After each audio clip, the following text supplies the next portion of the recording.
Support comes from Missouri Forest Products Association, committed to sustainable and sound conservation of the state's forests, which support more than 41,000 Missouri jobs, resulting in a $10 billion industry. ChooseWood.com. Welcome to St. Louis on the Air. I'm Sarah Fenske. Every month, our friends at Sauce Magazine bring us news of the latest restaurant openings, the ones that they recommend. But this month is actually a double-sized portion of recommendations. In December, instead of talking about new restaurant openings, we instead discuss the year's best new restaurants.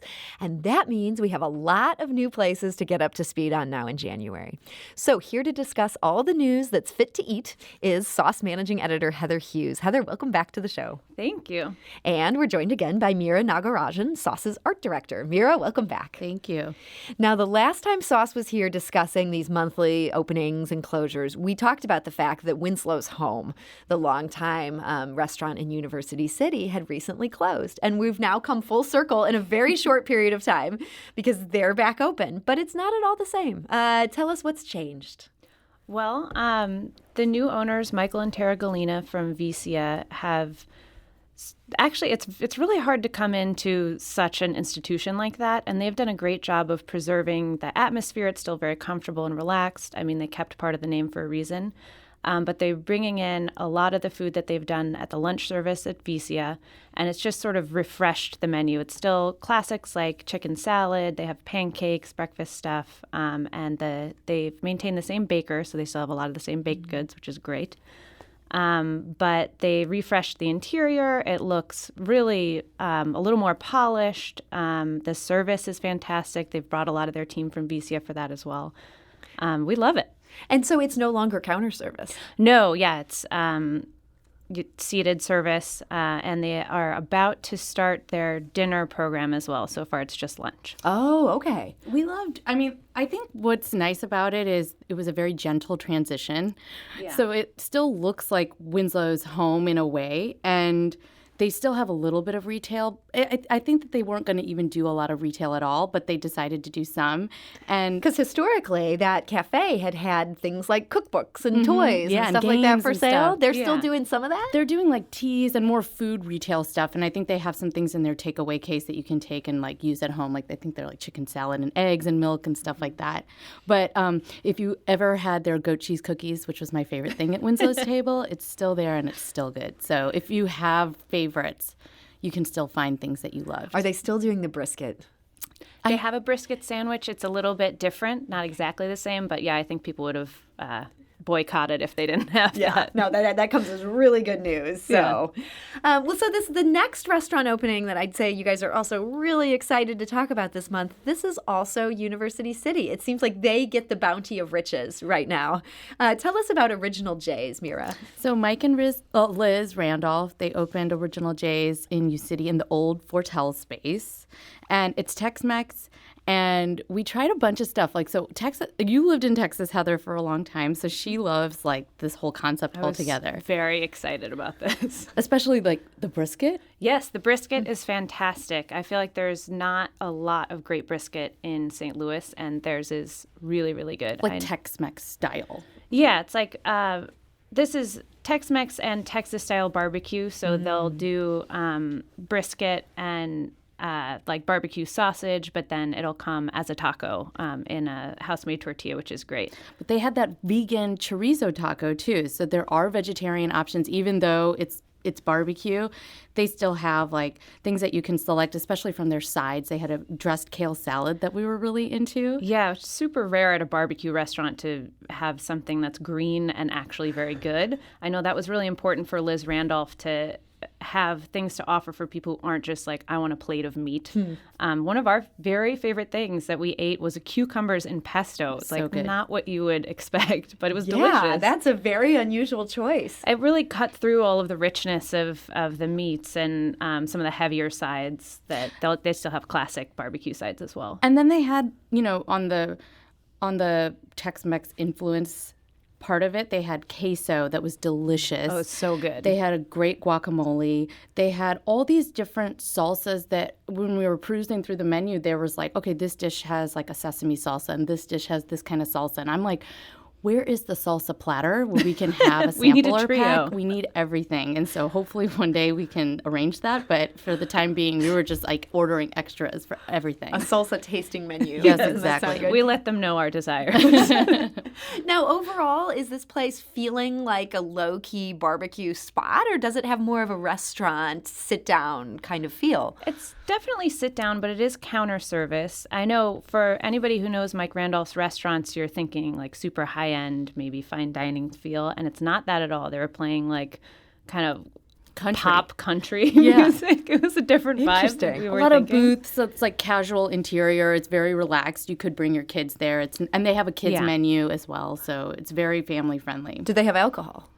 They, yes, they do. I think they didn't when we went right when they opened, Okay. but they do now. I know they have frozen drinks and stuff like that. So this is a place where you could stay a while. You're not just grabbing Definitely. it and going. Yeah, and you'll Okay. want to order a lot from this menu, so I think it's a good idea. Yeah, you guys make this sound really good. And when you mention Mike and Liz Randolph, for people who aren't as up to speed on the restaurant scene, I mean, Mike has been behind some of the best restaurants in the city, Bravado and Publico. Publico, yeah. And, Well, a lot of things from Publico, which was like South American kind of influence. Mm-hmm. Some of those items, like they had a vegan taco there too that they made from like, I think it was like sunflower seeds or sesame seeds or something like that. Mm-hmm. So I think that they were like very inspired by that menu and wanted to continue to use some of those elements. And I know he traveled to Texas to research this a lot, so it feels very Authentic real. Yeah, and- very authentic Tex-Mex barbecue. So the third restaurant on this month's list, this takes us outside of University City, actually outside of even the county. We're going to Edwardsville. Tell us what is worth driving to Edwardsville for? So this is Musali's Prime. It's a great steakhouse experience. So if you love a steakhouse and you're looking for a new one, this is a great option. They have, we were talking about it, they have a bunch of fun non-traditional sides, like they have black garlic Brussels sprouts as opposed to your traditional roasted ones, and then cream spinach with roasted fennel. So nice updates on classics like that. And then we could not stop thinking about their steak fries, which were tossed in this like fried garlic Parmesan sauce that had a truffle note, but they insist there's no truffle in it. Well, it felt luxurious. And then entrees like their sunchoke and lobster risotto had tons of seafood in it. So it's just like generous portions like you would expect and really nicely executed. And of course, the steak, they had a petite filet that was delicious and buttery and wonderful. Yeah, everything you want from a steakhouse. And does it also have that steakhouse price point where this is a special occasion kind of splurge? I think so. It's not insane, but you're definitely paying for a steakhouse meal when you go there. If anyone's from Edwardsville, it's in the former Andrea's Countryside Restaurant. Okay. Well, that is something exciting in the Metro East. Yeah. And then a little closer to home, this is one that's not far from my neighborhood, so I'm dying to know all about Little Fox. Yes, we're so excited about this. I live very close by too, so I was just waiting for the doors to open. It is just the cutest interior done by Space Architects. Very light wood everywhere. It feels very modern. The owners, Craig and Mowgli Rivard, spent some time in Brooklyn working there and have just really, really stylishly designed the place. But what we are most excited about is the natural wine menu. It is something that we look for in other cities, and we have some great spots for natural wine in town, but nothing that's as extensive or focused as Little Fox's bar menu. And I think maybe some of our listeners haven't heard about this movement yet. What is a natural wine?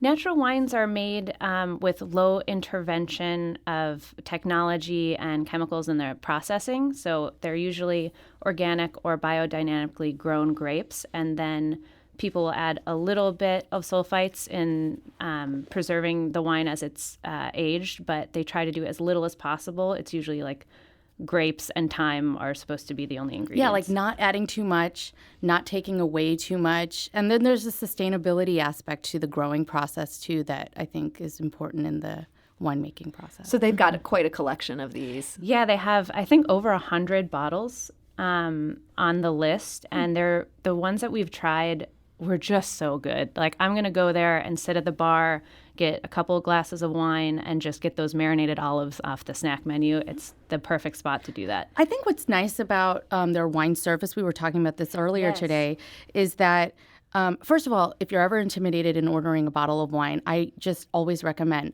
just tell them exactly how much you want to spend. So I went there and I was like, I want to spend around 40, no more.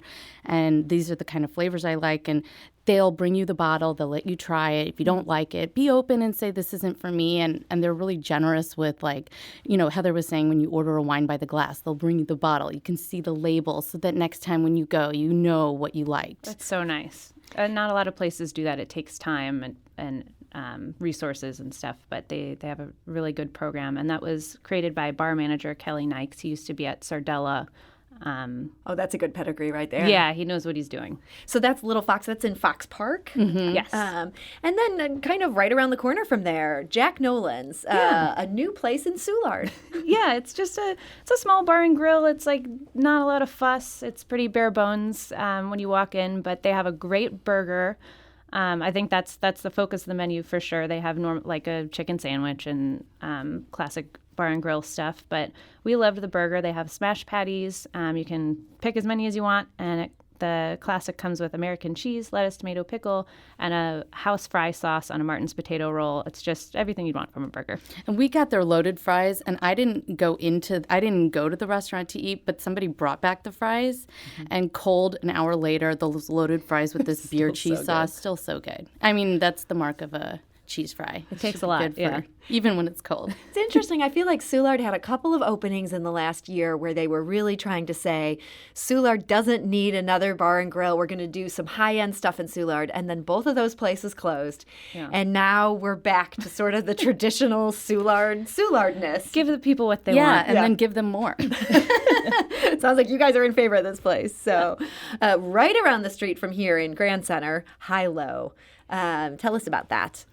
So it's a literary arts-focused cafe, and that's basically, I mean, if you see the pictures of the space, it's like books everywhere and coffee, so it's kind of like a dreamy space to be in.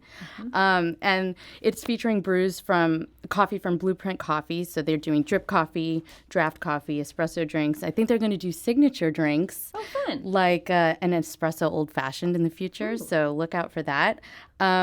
And the food that they're doing is from Bull Rush. So Rob Connolly at Bull Rush had Squatters Cafe not too far from here. Is it in the same space? I'm not sure. But I think it's a different space. That was in the KDHX building. Yeah. And this is in this new literary arts hub that we had them on the show a couple months ago at this point. So. Well, they're bringing classics from Squatters Cafe. If there are things that you had there that you loved, like they did a great grain bowl.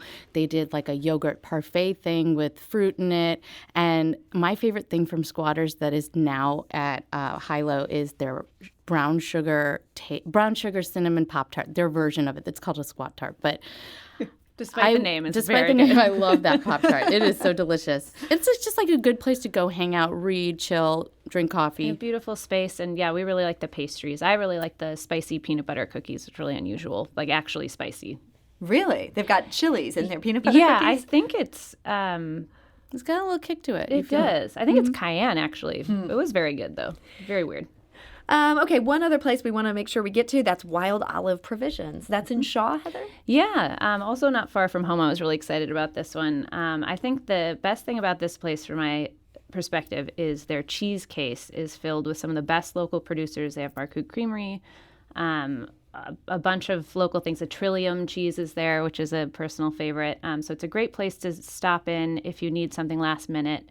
If you live in Shaw and you're like going to a party, this is where I would go. They have the wine's focused on Australia and California. They have some spirits for purchase too, and they have a little bar and a couple little tables if you want to stay that offer charcuterie and cheese boards and wines by the glass if you want to stick around and so just you hang could out. Linger and enjoy your cheese there. Yeah, I think it'd be a great spot if you live nearby to just drop in for your own personal happy hour. I know they do specials, like they serve Bloody Marys on the weekends, stuff like that. And you guys are also recommending a shop that sounds like there's maybe some similarities. That's Southside Wine and Spirits down on Hampton. Tell us about that. Yeah, this is a tiny space. It's more focused just on wine. They have some beers in a cooler from Rockwell Beer Company and a small shelf of spirits as well. But it's a big wine selection. They have huge categories of Pinot Noir, Cabernet Sauvignon, things like that. that a lot of people buy. So it's organized by sections of those, which I think is really convenient. But they also have some unexpected finds. Like they had a white wine from Etna in Italy, that's one of my favorite regions. It was really fun to see that. They're a little bit unexpected. And almost everything costs less than $30. So again, if you live in the neighborhood, a great place to stop. And that makes shopping so easy when it's like, you know can what the afford price it. point is. Yeah. And in our last minute here, there's one more place I want to make sure that we mention, and that is it's a new chain restaurant, but I know it's new to the area. So Heather, tell us about Hook and Reel. Yeah, it seems like St. Louis cannot get enough of these seafood boil restaurants. There's several chains in town. This one is called Hook and Reel Cajun Seafood and Bar. It is on Chippewa, and it's sort of the same thing like Mad Crab in University City. It's where you pick your own sauce, pick your own selection of seafoods, and then they bring it in a plastic bag. It comes with corn and potatoes, and then you can add things like andouille sausage or hard-boiled eggs. It's the same sort of concept, but they do it really well. The shrimp wasn't like rubbery and tough. It's not been boiled to death. And then I weirdly really loved the chicken wings here. I don't know. My husband ordered them because he was waiting for me to get there, but they were shockingly good. So if you go, get a seafood boil bag and then get the chicken wings. Well, so that's all the news for Sauce's hit list, Hook and Reel for the chicken wings. Sauce Managing Editor Heather Hughes, thank you so much for joining us today. Thank you. And Art Director Mira Nagarajan, thank you for being here. Thank you. This is St. Louis on the Air on St. Louis Public Radio, 90.7 KWMU.